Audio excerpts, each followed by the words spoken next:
On this episode of Lapeef, Let's Talk. Y'all not familiar with Lee off of 79? So it's a Catholic school on 79. Been there for years.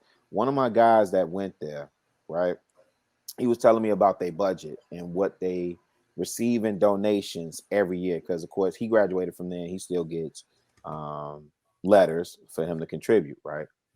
But he said, and that school has long since been abandoned. Like, y'all know how Chicago is. It's one of the most segregated cities.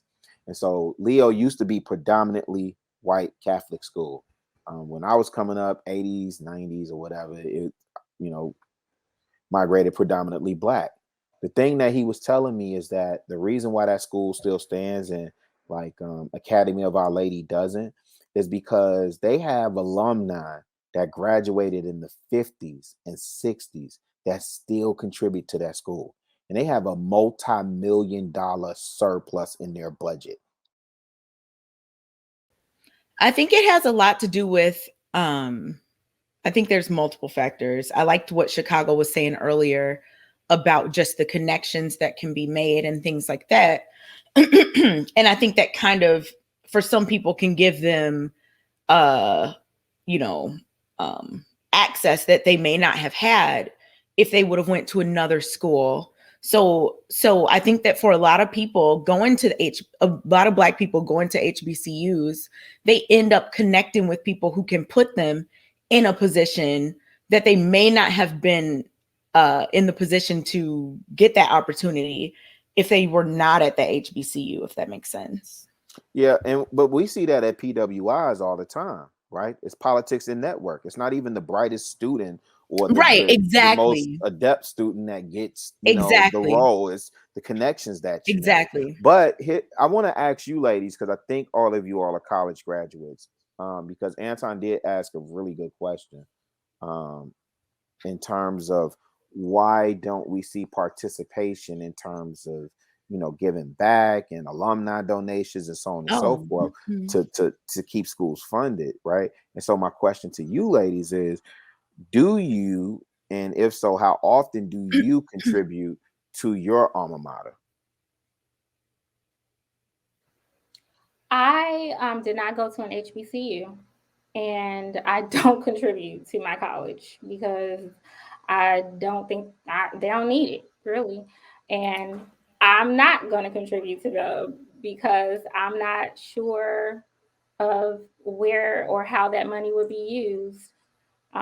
So I just don't at this time. You can literally designate or allocate exactly where it is that you want your money to go but to. Just because they say they're going to do that doesn't mean it. I just don't. I donate money in other places, and I feel more confident in where I donate money. I don't donate to my university. I just don't. But that's a personal choice. I don't have to do that. I asked you from Humble Park. No. I was saying that where you was talking about you from you don't know where the money is going to go. You can literally designate exactly where the money is going to go. I'm just making sure you was clear on that.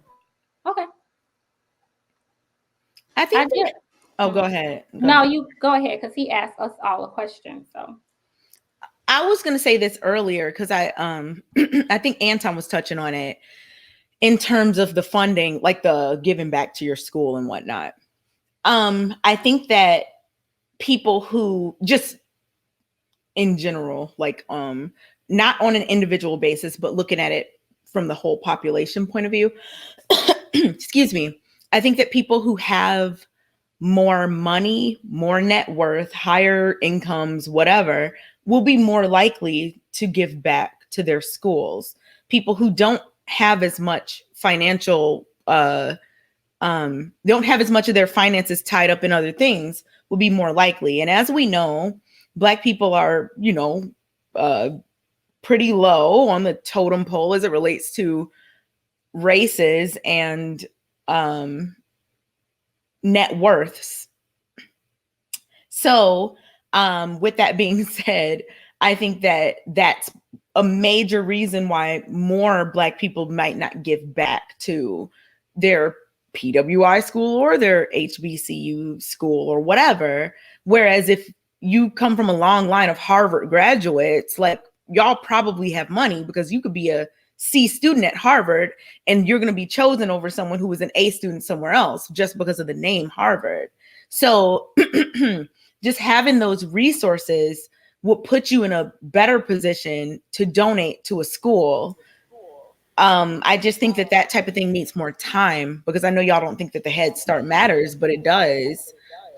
We as Black people are still not competing with like white people and Asians as it relates to net worth and all of these things within this country. So it would be expected that the people who have more money would contribute more, therefore, propelling their school in a different type of way or whatever. Like, that just makes sense logically to me. You also have to remember, we give less. Black people give less across the board, not just. Yeah, I was going to make that point, but I didn't want to, I don't think it has anything to do with net worth. I think that people find money to do the things that they want to do in reality. I think that people put their money where their mouth is. And I mean, I've honestly, like, for example, here in Detroit, I've seen an environment in Hamtramck, and I know a lot of y'all not familiar with Hamtramck, but it's an environment that is not predominantly Black, but it is in the middle of Detroit, and it's two different cities in Detroit. Okay, so Detroit had, let's just say you got a square, and it's two cities that sit directly inside of it that you kind of go around. It's Highland Park, which is predominantly Black, and it's Hamtramck, right? Hamtramck is much better off than Highland Park. Okay. Highland Park predominantly. This is inside of Detroit. Okay. Mm-hmm. Right. Hamtramck is significantly better off than Highland Park. Right. In Hamtramck, for example, the people went and we got a local soccer team that's super duper dope. The people, and they not well off, not rich or anything like that, but they all came together. They donated their time, they donated their money, they donated their resources to completely renovate, support their team. The whole stadium is just redone completely. Whereas you can't get people to even pick up their trash in Highland Park. So my thing then is that I don't believe that it has anything to do with net worth. I don't think that it has anything to do with resources. I think it has everything to do with culture and selfishness. I agree 1000%. Kay and Ashley, y'all familiar with Leo High School on the South Side? Y'all not familiar with Leo off of 79? So it's a Catholic school on 79. Been there for years. One of my guys that went there, right? He was telling me about their budget and what they receive in donations every year. Because of course he graduated from there and he still gets letters for him to contribute, right? But he said, and that school has long since been abandoned. Like, y'all know how Chicago is. It's one of the most segregated cities. And so Leo used to be predominantly white Catholic school. When I was coming up, 80s, 90s or whatever, it, migrated predominantly Black. The thing that he was telling me is that the reason why that school still stands and like Academy of Our Lady doesn't is because they have alumni that graduated in the 50s and 60s that still contribute to that school. And they have a multi-million-dollar surplus in their budget.